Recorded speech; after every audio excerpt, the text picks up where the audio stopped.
బాగుంటది. ఆఖరి పోరాటము, మళ్ళీ తర్వాత విక్కీ దాదా అని ఒక మూవీ వచ్చింది. విక్కీ దాదా అవును. అని చెప్పేసి అది కూడా చూసారా? చూసాను. హిట్ ఆ, అవలేదు. ఈ రెండు కూడా యండమూరి వీరేంద్రనాథ్ ఆ, నవలలు అన్నమాట. నవల. నవల్స్. అవును ఈ సార్. రెండు కూడా ఇది విక్కీ దాదా యండమూరి గారి నవలే గాని అది యాక్చువల్ గా మల్లాది వెంకట కృష్ణమూర్తి గారి రాక్షస సంహారం అని చెప్పేసి ఒక నవల అన్నమాట. ఆ నవలది లూజ్లీ బేస్డ్, అంటే యండమూరి కూడా కొన్ని కాపీలు, అంటే అఫ్ కోర్స్ చాలా కాపీలు కొట్టాడు ఆయన. అన్ని ఆ, కాపీలే అండి. ఆయన అంటే కాపీ ఇంగ్లీష్ వాటిలో ఈ మూవీస్ కొట్టేవాడు సార్. అవును. మాకు ఎట్టాగో అవన్నీ తెలియదు కాబట్టి నిజమే అనుకొని బాగా చూసేవాడు, నవలలు చదివేవాళ్ళం సార్ అప్పుడు విపరీతంగా. యండమూరి ఆయన కాపీ కొట్టినంతగా ఎవరు కాపీ కొట్టలా. అవును, మరణ ఎస్పెషల్లీ మృదంగం ఆయన, ప్రతిదీ సార్. కాకపోతే ఏంటంటే ఆయన మొదటి నవల లాంటివి ఇప్పుడు మొదట్లో వచ్చినటువంటి పర్ణశాల కావచ్చు, ఋషి కావచ్చు, నిశ్శబ్దం నీకు నాకు మధ్య, అసలు నిశ్శబ్దం నీకు నాకు మధ్య is like my all time favourite. అది చాలా చిన్న పుస్తకము, అది it's one of my all time favourites. Rishi is again all time favourites. Parnasala ఒక జీవితంలో ఒక వ్యక్తి పూర్తిగా పడిపోయి అన్ని కోల్పోయిన తర్వాత మళ్ళీ ఎలా పైకి రావచ్చు అనేది పర్ణశాల నవలలో తీశాడు. ఇవన్నీ ఒక ఎత్తు అయితే వెన్నెల్లో ఆడపిల్ల వెన్నెల్లో ఆడపిల్ల కూడా అప్పటికి చేస్తే పాపులర్ అయిపోయాడు. వెన్నెల్లో ఆడపిల్ల వచ్చేసరికి ఏమైందంటే తులసి రాసేసాడు కాబట్టి వెన్నెల్లో ఆడపిల్ల పాపులర్ అయింది. బట్ మీరు అంతకు ముందు చూసుకుంటే ఆయన పాపులర్ కాకముందు రాసిన నవల లోపల దుప్పట్లో మిన్నాగు అని చెప్పేసి ఒక నవలల ఒక కథల సంగ్రహం. అది దాని యాక్చువల్ పేరు, దానికి దుప్పట్లో మిన్నాగు కాదు, దుప్పట్లో మిన్నాగు ఫస్ట్ కథ, దాని పేరు కథా సంగ్రహము ఏదో ఉంది, నేను మర్చిపోయాను. అందులో 5 కథలు ఉంటాయి. వీళ్ళందరూ మనుషులు కాదు యాక్చువల్లీ, దెయ్యాలందరూ కలిసి ఒక చోట కలుస్తారన్నమాట. కలిసి వాళ్ళ బిల్లు కట్టాలి. ఎవరు బిల్లు కట్టాలి, డ్రింక్స్ బాగా చేసేస్తారు, ఎవరు బిల్లు కట్టాలి ఆలోచించి ఏం చేస్తారంటే ప్రతి ఒక్కడు ఒక సస్పెన్స్ స్టోరీ చెప్పాలి. చెప్పిన తర్వాత ఎవడి స్టోరీ అది మొత్తం అంతా అయిపోయాక ఎవరిది ఎక్కువ సస్పెన్స్ లేదో ఓటింగ్ చేస్తారు. ఓటింగ్ చేసి ఆ తక్కువ సస్పెన్స్ ఉన్నవాడు ఆ రోజు బిల్లు కట్టాలన్నమాట. అప్పుడు ఒక్కొక్క దాంట్లో ఒక్కొక్క సస్పెన్స్ స్టోరీ చెప్తూ ఉంటారు అనమాట. అది ఇట్స్ వండర్ఫుల్. ఇది అంటే నేను ఏమంటున్నానంటే యండమూరి ఆయన హిట్ కాకముందు చాలా అద్భుతమైన నవలలు రాశారు. పర్ణశాలకి అనుకుంటాను నేషనల్ అవార్డు వచ్చింది. మరి అది ఇక్కడ కాపీ కాదు. ఆయన దగ్గర శైలి ఉంది, ఆయన దగ్గర టాలెంట్ ఉంది, అంతా ఉంది. అయితే ఏమైందంటే శైలి బాగుంటుంది సార్. ఎంత కాపీ కొట్టినా ఆయన శైలి బాగుంటుంది సార్. చదివితే మళ్ళీ ఆపలేం, మొత్తం చదివేస్తాం. తులసిదళం అట్లా ఏమైందంటే ఫీవర్ నవలది స్ట్రైట్, అంటే అక్షరాలతో సహా కాపీలు. అంటే ఎంత కాపీ అంటే అంత కాపీ అన్నమాట. అది కాపీ కొట్టితే అయితే మన అందరికి తెలియదు కాబట్టి ఆబ్వియస్లీ మనం నమ్మాము దాన్ని. సరిగ్గా ఇండియన్ ప్రార్థన కూడా ఉంటది. ప్రార్థన వేరు, ప్రార్థన క్యాన్సర్ కి సంబంధించి, క్యాన్సర్ వాడి కూతురుకి క్యాన్సర్, అది వేరు.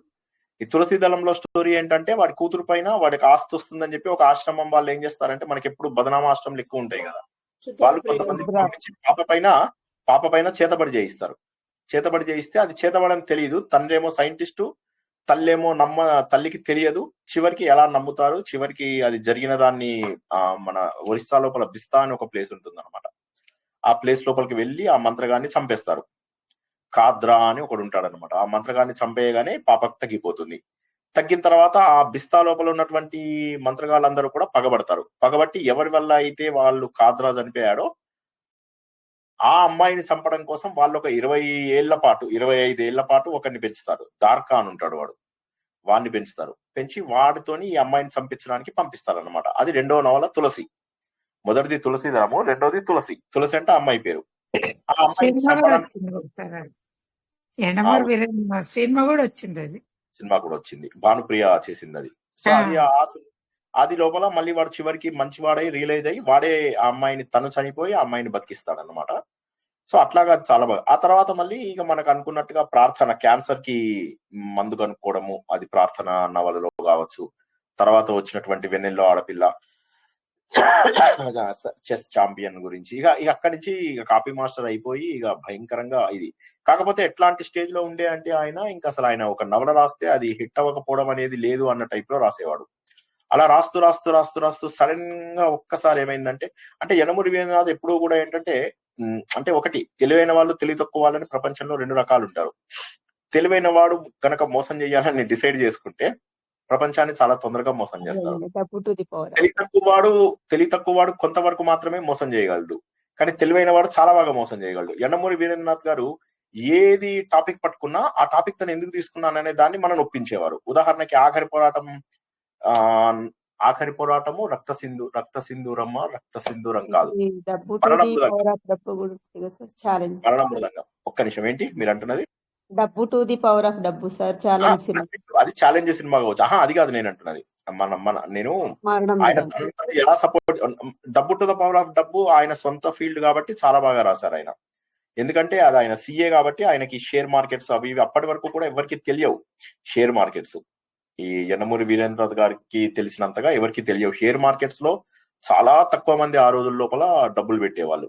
ఆ టైం లోపల ఆయన ఎలా షేర్ మార్కెట్స్ ఉంటాయి, కంపెనీస్ ఎలా రన్ అవుతాయి, పార్ట్నర్షిప్స్ ఎలా ఉంటాయి, షేర్లు ఎలా అమ్మచ్చు, ఏం చేయొచ్చు, అవన్నీ కూడా చాలా అద్భుతంగా. అది దట్ ఈస్ హిజ్ ఓన్. ఇది కాపీ కొట్టల ఆయన. తర్వాత మరణ మృదంగము, ఆఖరి పోరాటము, రక్త సింధూరము, ఈ నవల్స్ రాసేసరికి ఏమైపోయిందంటే ఆయన స్టైల్ మార్చేసరికి కొంత అపోజిషన్ వస్తుందని ఆయనే ఒక పెద్ద ఆయన రాసినట్టుగా ఒక లెటర్ రాయించుకున్నారు తనకు తాను. రాయించుకుని అందులోపల నువ్వు చాలా మంచి రైటర్వి, ఇలాంటి ఈ అండర్ వరల్డ్ డాన్స్ వీళ్ళందరి గురించి ఎందుకు నువ్వు చెప్పడము అది ఇదని చెప్పేసి దానికి మళ్ళీ యండమూరి తనే జవాబు రాస్తున్నట్టుగా రాసి ఏంటంటే లేదు ఇవాళ మీరు అన్నట్టుగా ఇది ఇవాళ 1% ఉంది, కానీ రేపు మాఫియా మన ఇంట్లోకి చొరబడుతుంది, మన ఇంట్లో వస్తుంది అనుకుంటూ తనే రాసి అలా మనం ఒప్పించి అలాంటి స్పీడ్ నవలలు రాస్తూ ఒక్కసారి ఏమైపోయింది, స్లో నవల్స్ లోకి వచ్చేసాడు. అది మన ఈ నవల. ఏం నవల అది? థ్రిల్లర్ పేరు. అది తర్వాత ఈ మధ్య తర్వాత వచ్చింది. అది అంతర్ముఖం తర్వాత వచ్చింది. ఈ థ్రిల్లర్ ఎప్పుడు వచ్చిందంటే 1988 లో వచ్చింది థ్రిల్లర్. అయితే ఆ టైం లోపల ఆయన అది రాసి కొన్నాళ్ళకే అగ్ని ప్రవేశం అని ఇంకొక నవల కూడా రాసి దాన్ని సినిమాగా కూడా తీశాడు. సినిమా ఫీల్డ్ లో ఆయన ఎక్కువ సక్సెస్ అవ్వలేదు. రైటర్ గా బాగా సక్సెస్ అయ్యాడు కానీ డైరెక్టర్ గా సక్సెస్ కాల. ఎందుకంటే స్టూవర్ట్పురం పోలీస్ స్టేషన్ రాశాడు. చిరంజీవితో అవకాశం రావడం సెకండ్ మూవీ, అది చాలా గ్రేట్. కాకపోతే ఏమైందంటే అది అనుకోకుండా ఆయన అంతా ఎన్కాష్ చేసుకోలేకపోయారు. ఆ సినిమాని ఎంత దారుణంగా తీశాడంటే స్టూవర్ట్పురం పోలీస్ స్టేషన్, అది అసలు ఏ రాఘవేంద్రరావు ఒక కమర్షియల్ డైరెక్టర్ తీసినటువంటి సినిమా లాగా ఉంది, కానీ ఒక విలువలు ఉన్నటువంటి వ్యక్తి తీసిన సినిమా లాగా లేదు. చాలా చెత్తగా, అంటే అసలు చిరంజీవికి ఫ్లాప్ అయింది, చిరంజీవి నాశనం అయిపోయాడు.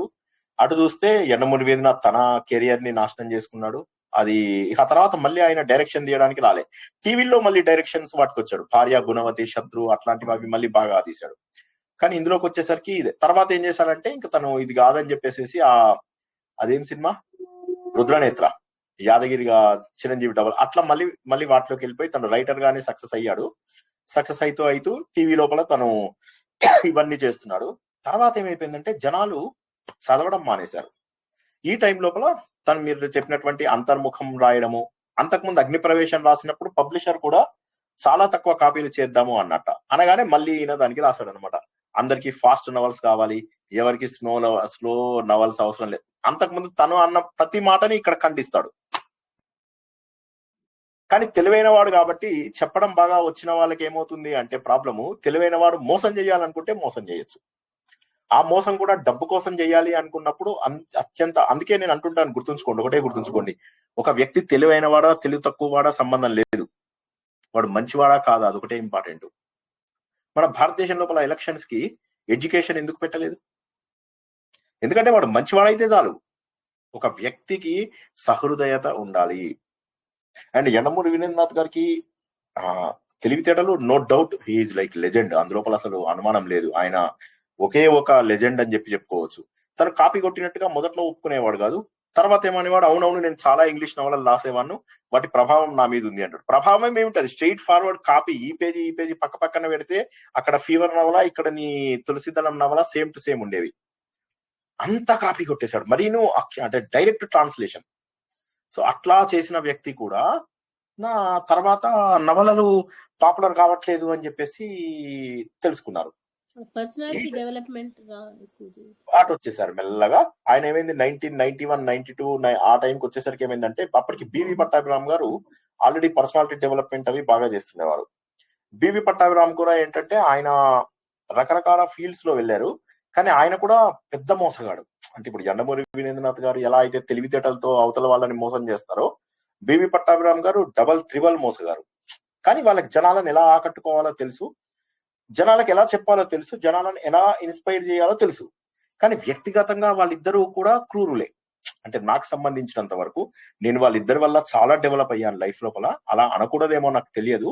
కాకపోతే నాకు సంబంధించినంత వరకు మంచితనం ఎక్కువ ఇంపార్టెంట్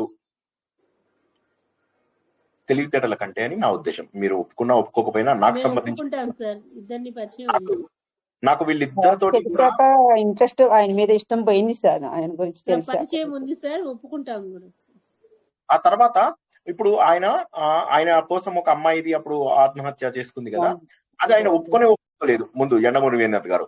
తర్వాత మళ్ళీ చాలా అమ్మాయి కదా సార్, జ్యోతి అని చాలా రోజులు వచ్చింది పేపర్లలో.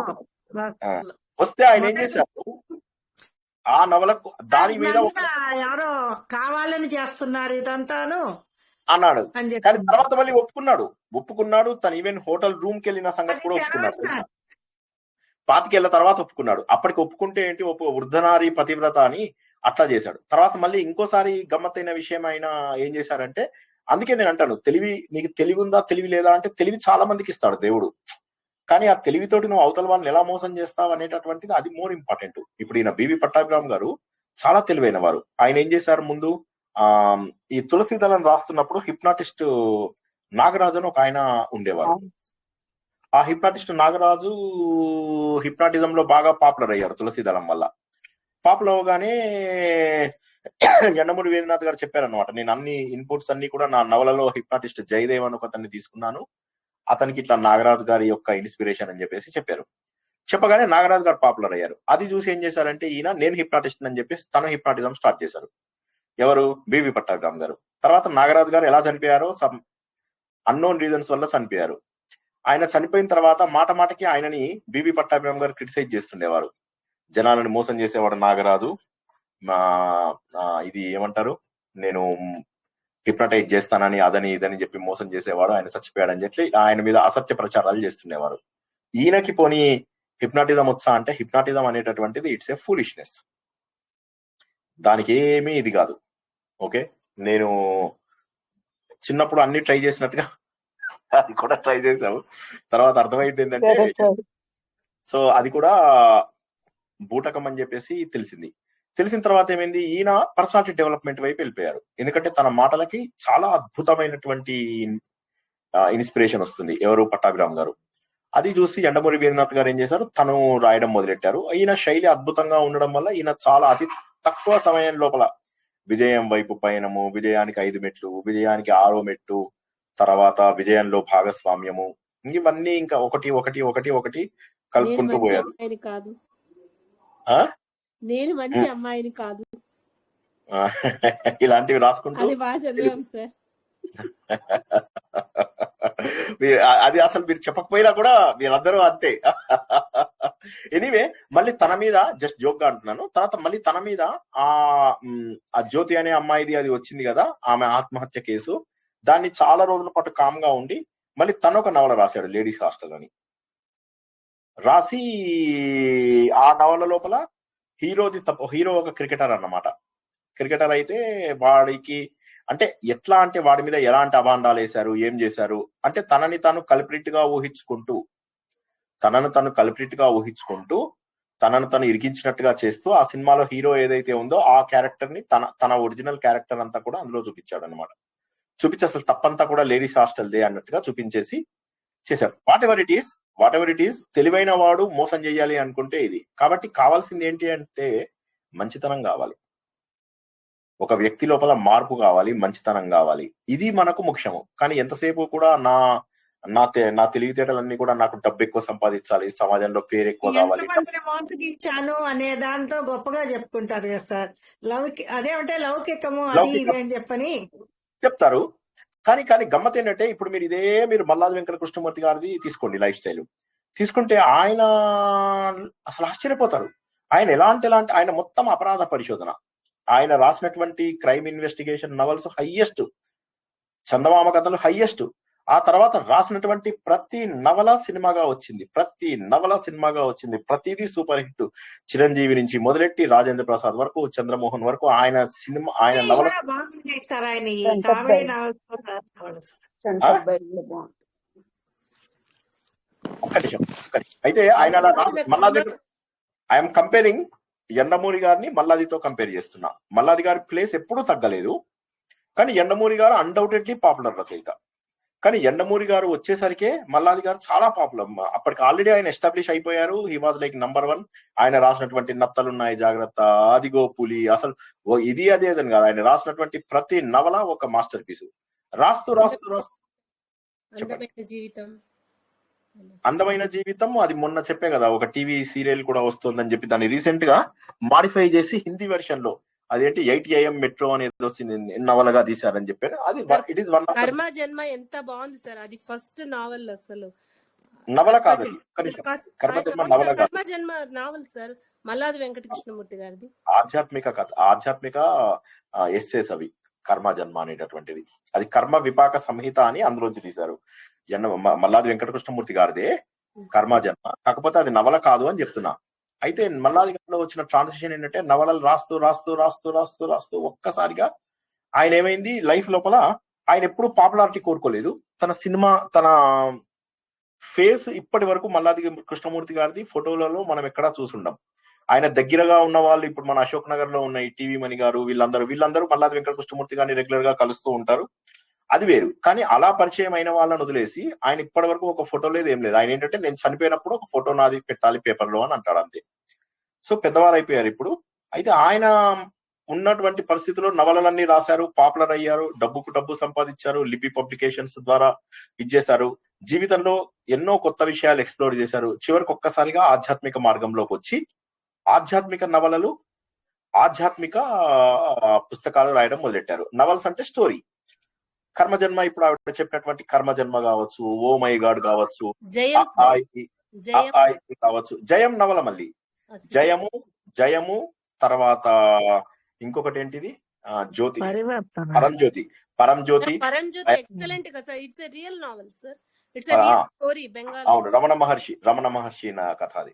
సో రమణ మహర్షి పరంజ్యోతి బెంగాల్లో ఒక రాజకుమారుడి కదా సార్ అది పరంజ్యోతి. అది మీరు కన్ఫ్యూజ్ అవుతున్నారండి. రైట్ పరంజ్యోతి కరెక్ట్. అది అవును, బెంగాల్ది, అది రియల్ బ్రిటిష్ వాళ్ళ టైం లోపల. అవును, క్రైమ్ స్టోరీ, ఆధ్యాత్మిక క్రైమ్ స్టోరీ. అది ఆధ్యాత్మిక క్రైమ్ స్టోరీ. వాడు చనిపోతాడు కానీ చనిపోడు వాడు, అదే అవునవును, అది పరంజ్యోతి అయిన తర్వాత జయం అయిన తర్వాత మళ్ళీ ఆయన రాసినటువంటి నవల్లో ప్రయాణం మన మోస్ట్ ఫేవరెట్. ఇప్పుడు చూసినట్లయితే ఒక వ్యక్తి ఏమో తనను తను అన్వేషించుకుంటూ మల్లాది వెంకట కృష్ణమూర్తి గారు పూర్తిగా అద్భుతమైనటువంటి ఆధ్యాత్మిక స్థాయిలో ఎదిగిపోయారు. ఇటు చూసినట్టయితే యండమూరి గారు తన తెలివితేటల్ని ఈ రోజు వరకు కూడా వాడుకుంటూ, నా కొడుకు 3 కోట్లు సంపాదిస్తాడు, నా కొడుకు 2 కోట్లు సంపాదిస్తాడు, నేను ఒక సరస్వతి పీఠం పెట్టాను అంటాడు. దానికి 1 కోటి రూపాయలు ఇచ్చాడు ఆయన. 1 కోటి రూపాయలు ఈ రోజుల్లో విలువనే లేదు అసలు. సో ఎనీవే, ఎవరిని తప్పు పట్టకూడదు, ఎవరి తెలివితేటలు, ఎవరి దాన ధర్మాలు వాళ్ళవి. కానీ నేనేమంటానంటే, మీరిద్దరిలో చూసుకుంటే మోస్ట్ పాపులర్ యండమూరి. మల్లాది వెంకట కృష్ణమూర్తి గారి పాపులారిటీ ఏమీ తగ్గలేదు, మల్లాది వెంకట కృష్ణమూర్తి గారి తెలివితేటలు ఏమీ తగ్గలేదు, ఆయన ఫ్యాన్స్ ఏమీ తగ్గలేదు. కానీ మల్లాది వెంకట కృష్ణమూర్తి గారి పయనము సత్యం వైపు, అది మనం గుర్తించాలి. ఎన్ని ఇవన్నీ కాక ఆయన ఎప్పటి నుంచో ట్రావెలాగ్స్ రాస్తుండేవారు. ప్రపంచంలో ఎన్ని దేశాలు తిరిగారో ఆయన. ఇది కాక నర్మదా పరిక్రమ, నేను ఆయనది చదివిన తర్వాతే నాకు ఒక గట్టి ఇది వచ్చింది. నేను నర్మదా పరిక్రమ చేయలేదు, సగమే అన్ని. చూపించారు సార్ నర్మదా పరిక్రమ. ఎస్. సో ఆ విధంగా ఇద్దరు గొప్ప వాళ్ళని మనం పోల్చి మనము చెప్పగలిగాం. సో అదే విధంగా ఇప్పుడు మనం చూసుకున్నట్లయితే చాలా మంది ఆధ్యాత్మికంగా ఎదగవచ్చు. ఇప్పుడు చిరంజీవి గారు, రజనీకాంత్ గారు, మళ్ళీ వీరిద్దరి మధ్య కంపారిజన్ చూసుకుంటే ఇటువంటి సిమిలర్ కంపారిజన్స్ మీరు చూసుకోవచ్చు. రజనీకాంత్ గారు ఏ విధంగా హిమాలయాల్లోకి వెళ్ళి చేస్తారు, లైఫ్ స్టైల్ ఎంత సింపుల్ గా మెయింటైన్ చేస్తారు ఆయన, ఇవన్నీ చూసుకుంటే ఇటు చిరంజీవి గారి ఫ్లాంబోయంట్ లైఫ్ స్టైల్, తన కుమారుణ్ణి పైకి తీసుకురావడానికి ఆయన చేసే ప్రయత్నం, ఇలాగా మరి మనకిద్దరూ ఇష్టమైన స్టార్సే. కానీ వారి వ్యక్తిగత జర్నీ ఎలా ఉంది అని చెప్పి కనుక చూస్తే మనకు తెలిసిన కొద్ది ఇన్ఫర్మేషన్ బట్టి మాత్రమే ఒక వ్యక్తి హిమాలయం అంతా ఎదిగిపోయాడు, ఒక వ్యక్తి ఇంకా కూడా గృహస్థాశ్రమాన్ని ఇంకో గృహస్థాశ్రమంలో కన్వర్ట్ చేసుకుంటున్నాడు. సో మనము హిందూ ధర్మము, ఆత్మబోధలు ఇవన్నీ చెప్పుకుంటూ ఉంటాం కాబట్టి మనకు ఖచ్చితంగా కూడా ఏ వ్యక్తిలో అయితే పరిణతి వస్తుందో, ఏ వ్యక్తి అయితే ఈ జీవితం అశాశ్వతం అని తెలుసుకుంటాడో, ఏ వ్యక్తి అయితే సరైన సమయంలో సరైన మార్పు తెచ్చుకుంటాడో వాడే మనిషి. నేను ఇంకో 100 ఏళ్ళు ఇప్పుడు యండమూరి గారు 75 ఏళ్ళు ఆయనకి. ఓకే, ఇంకెన్నేళ్ళు బతుకుతాడు? ఇంకో 50 ఏళ్ళు బతుకుతాడు, అంతే కదా హిందూ మతం ప్రకారం. ఆ 50 ఏళ్ళకు కూడా ఇంకా నేను పాపులర్ అయ్యాను అనుకుంటే, సో అది దట్ ఈస్ వేర్ లైక్ వీళ్ళందరికీ తెలియని ఒక విషయం అదన్నమాట.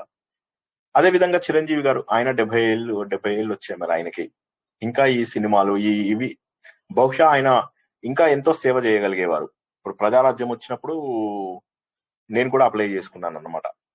నేను అప్పట్లో అందరూ మంచి వాళ్ళకి సీట్ ఇస్తాను అది ఇది అంటే మనం రెజ్యూమే పెట్టాము. పెడితే దానికి మెయిన్ ఇంకొక పార్టీ కూడా ఉంది, చెప్పకూడదు. దానికి కూడా డబ్బు, ఆర్థిక వసతులు బాగా ఉండాలి అని చెప్పేసి రెస్పాన్స్లు వచ్చాయి. ఎనీవే, సో ఈ విధంగా ఏంటంటే మనం ఏమనుకుంటాము, ఎలాంటి వాడైనా కూడా ఎలక్షన్స్ లో నిలబడగలడు, ఎలాంటి వాడైనా కూడా ఎవడు మనని ముందుకు తీసుకెళ్లాడు. అదొకటే గుర్తుంచుకోండి. ఎవరికి వాడు డబ్బు కోసమే వస్తాడు, డబ్బు సంపాదించుకుంటారు, పదవులు తీసుకుంటారు, బయటికి వెళ్ళిపోతారు. వాళ్ళలో పరిణతి రాదు, వాళ్ళకి దేశానికి సేవ చేయాలని ఉండదు. ఇప్పుడు విజయ్ ఉన్నాడు, విజయ్ సేవ చేయడం కోసం వచ్చాడు పాలిటిక్స్ లోకి, అంతే. వీళ్ళందరూ సేవ కోసము రారు కదా పాలిటిక్స్ లోకి. ఇప్పుడు వాడు ఎలాంటి విజయ్, వాడు విజయ్, ఉదయనిధి స్టాలిన్, వీళ్ళందరూ ఎవరు? వీళ్ళందరికీ ఏమన్నా పాలిటిక్స్ లో సేవ చేయాలి, నేనేదో బోల్డ్ అంతా ప్రజలకు మంచి చేద్దామని వస్తారా? వీళ్ళు రారు. చిన్నప్పటి నుంచి అది ఆర్ఎస్ఎస్ లో ఎట్లా అయితే డెవలప్ చేస్తారో దేశభక్తిని, అలా డెవలప్ చేస్తే వాళ్ళు మాత్రమే నిశ్చయంగా ఉంటారు. ఇప్పుడు నితిన్ గడ్కరీ గారు ఉన్నారు. నితిన్ గడ్కరీ గారు మోడీ గారికి ఏ విధంగానూ తక్కువ లేరు. కానీ మరి ఆయన మోడీ గారు ఎలా చెప్తే అలా పెట్టారు. ఎందుకని? అది ఆర్ఎస్ఎస్ యొక్క గొప్పతనం. సో ఆ క్రమశిక్షణ ఎక్కడి నుంచి వచ్చింది? మరి ఇద్దరు కూడా లెజెండ్సే, ఇద్దరు కూడా మహానుభావులే. ఇద్దరికి కూడా మనం పాదాభివందనం చేస్తే ఏ దోషం ఉండదు. మరి నితిన్ గడ్కరీ గారు ఎందుకు మోడీ గారు కింద పనిచేస్తున్నారు? ఎందుకంటే వాళ్ళకు కింద పనిచేయడం, పైన పనిచేయడం, నేను సుపీరియర్ టు ఇన్ఫీరియర్ అని ఉండదు. నా బాధ్యత నేను చేస్తున్నాను. ఇప్పటి వరకు గత 70 ఏళ్లలో చేసిన ఇంప్రూవ్మెంట్ కంటే ఇన్ఫ్రాస్ట్రక్చర్ లో చూసుకుంటే నితిన్ గడ్కరీ గారు ఈ 10 ఏళ్లలో చేసినటువంటి ఇంప్రూవ్మెంట్స్ చెప్పలేనంత గొప్ప ఇంప్రూవ్మెంట్స్ ఉన్నాయి. ఎనీవే, ఒక కొత్త డిస్కషన్ లోకి వచ్చామా? పురుష సూక్తం ప్రారంభించుకుందామా? ఎంజాయ్ చేశారా ఈ డిస్కషన్? పెద్ద సినిమా వల్ల ఇంతవరకు వచ్చాం సార్. వెనక్కి వెళ్ళిపోయాం, చాలా ఏళ్ళ వెనక్కి వెళ్ళిపోయాం. పెద్ద సినిమా వల్ల ఇంతవరకు వచ్చాం సార్. అంటే నాకు బాధ అనిపిస్తుంది ఈ సినిమా కోసం అని చెప్పి వాళ్ళు ఫ్యాన్స్ అసోసియేషన్స్ ఏ అని పిచ్చి కుక్కర్లాగా అరుస్తూ ఇవన్నీ చూస్తుంటే కొద్దిగా బాధేసింది. అయ్యయ్యో ఏంటి యువత ఎటుపాడైతోంది. ఇటు చూస్తే ఆర్ఎస్ఎస్ లోపల నమస్తే సదా వత్సలే మాతృభూమే అని ఇటు యువత ఇక్కడ తయారవుతుంటే, అటు చూస్తేనేమో అని చెప్పేసి వాళ్ళ పిచ్చి కుక్కల్లాగా అరుస్తూ ఉంటే బాధ అనిపిస్తుంది కదా. మన యువతనే కదా పాడైపోతున్నది, మన యువతనే కదా. ఇంట్లో వాళ్ళ తల్లిదండ్రులకి ఇష్టం ఉంటుందా పిల్లలు అలా పాడైపోయి థియేటర్స్ లో వెళ్ళిపోయి చప్పట్లు కొట్టడము, డప్పు కొట్టడము, ఒక డాన్స్ చేస్తున్నాడు అనమాట. ఇప్పుడు నాకేమనిపించిందంటే సేమ్ ఇది గురువాయూరులో మనం ఇక్కడ అక్కడ వెళ్తాం కదా, ఈ నారాయణీయాలు, ఈ రకరకాల పారాయణాలకు వెళ్తాం కదా, వాళ్ళకి వీళ్ళకేమి పెద్ద తేడా లేదు. శ్రీశైలంలో భక్తుల పోటెత్తుతారు, గురువాయూరులో భక్తులు పోటెత్తుతారు, పిచ్చి డాన్సులు చేస్తారు, థియేటర్లకు వెళ్తున్నారు, పోటెత్తుతున్నారు. పెద్ద తేడా నాకేమీ అనిపించలా. అది బహుశా నేను చెప్పింది మీకు అర్థమైతే మీకు కూడా అర్థమై ఉంటుంది. ఆ పిచ్చి డాన్సులు చేయడం దానికి ఏముంది? ఇలా పిచ్చి పిచ్చి డాన్సులు చేస్తున్నారు వీళ్ళలాగా. చేస్తే గ్రేట్ అన్నమాట. మా హీరో సినిమా రిలీజ్ అయింది, వాళ్ళ కళ్ళలోంచి నీళ్ళు వస్తాయన్నమాట. మా ఫ్రెండ్ వాడు ఉండేవాడు చిన్నప్పుడు, వాడు చిరంజీవి ఫ్యాను. నన్ను ఖైదీ సినిమాకి తీసుకెళ్తా అని చెప్పి అన్నాడు. వద్దు అంటుంటే బలవంతంగా తీసుకెళ్లాడు అనమాట. తీసుకెళ్తే థియేటర్ దగ్గర దాకా వెళ్ళాము.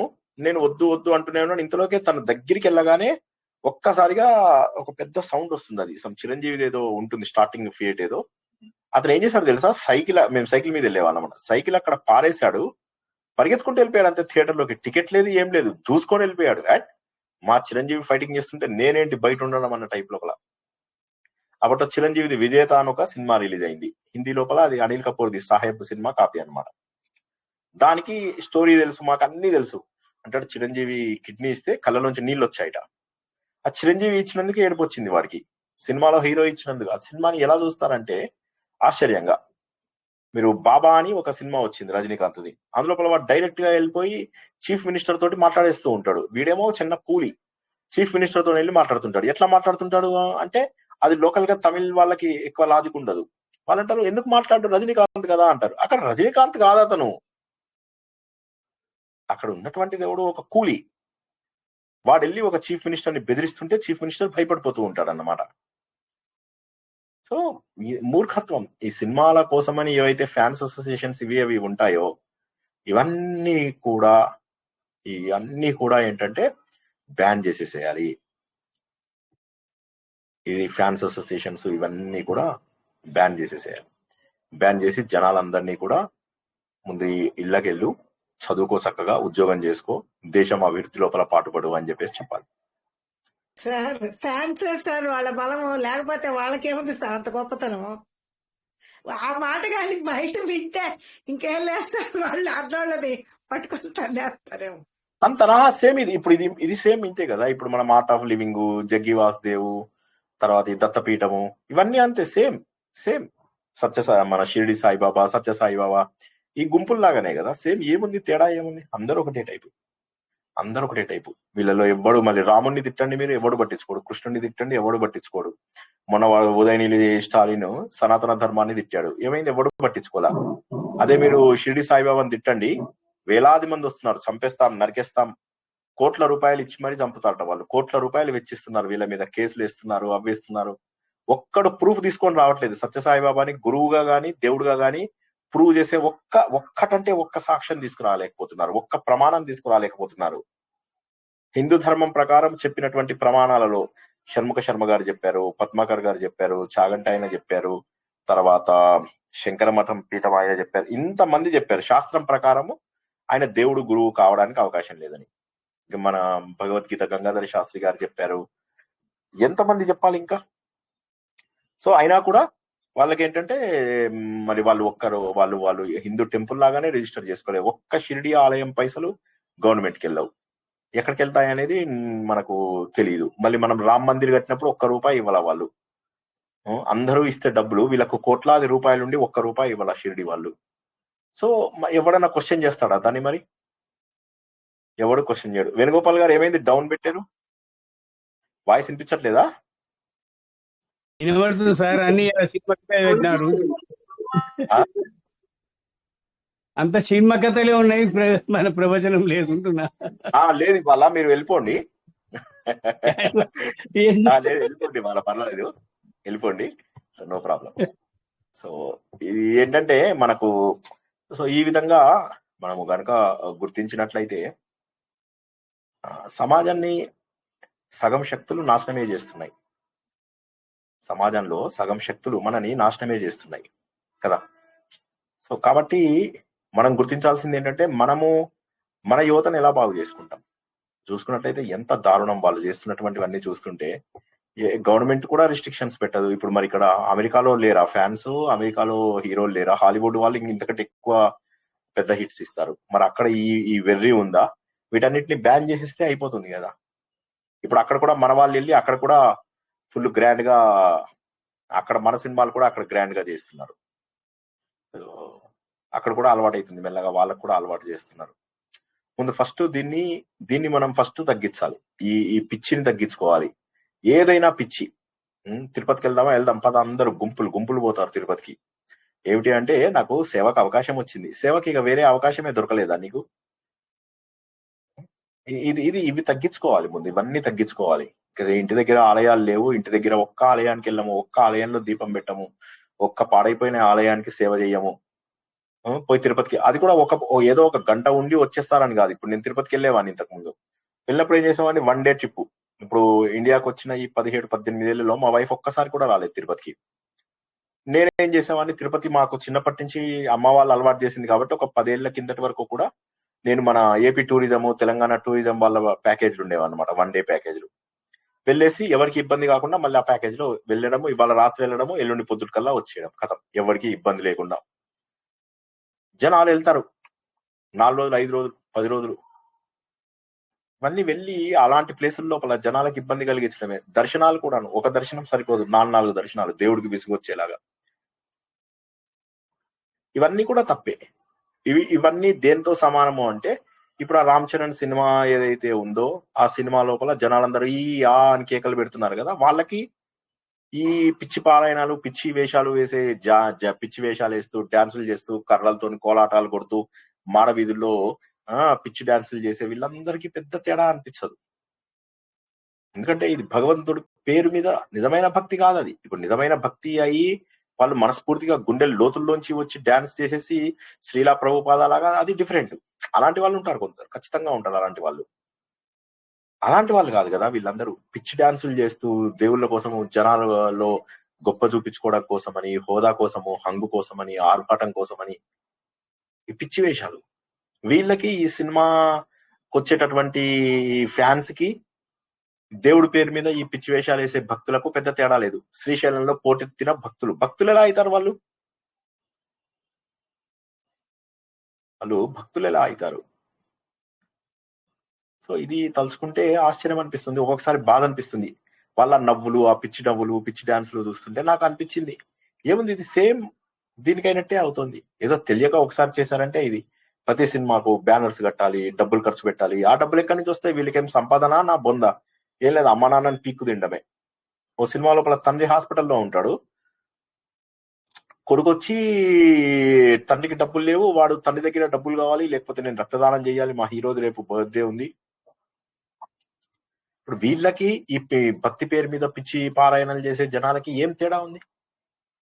మారాలి, దీని నుంచి మారాలి. పవిత్ర హృదయంతో మనం భగవంతుడి వైపుకి వెళ్తున్నామా లేదా? ఇప్పుడు మల్లాది వెంకట కృష్ణమూర్తి గారి జీవితం ఎంత అద్భుతమైనటువంటి మలుపులు తిరిగి ఆయన పరిణతిలోకి వెళ్ళిపోయారు. ఆ స్థాయికి ప్రతి ఒక్కరు కూడా వెళ్ళగలగాలి. ఓకే, సో ఇది ఆపి మనము ప్రవచనం ప్రారంభించుకుందాం.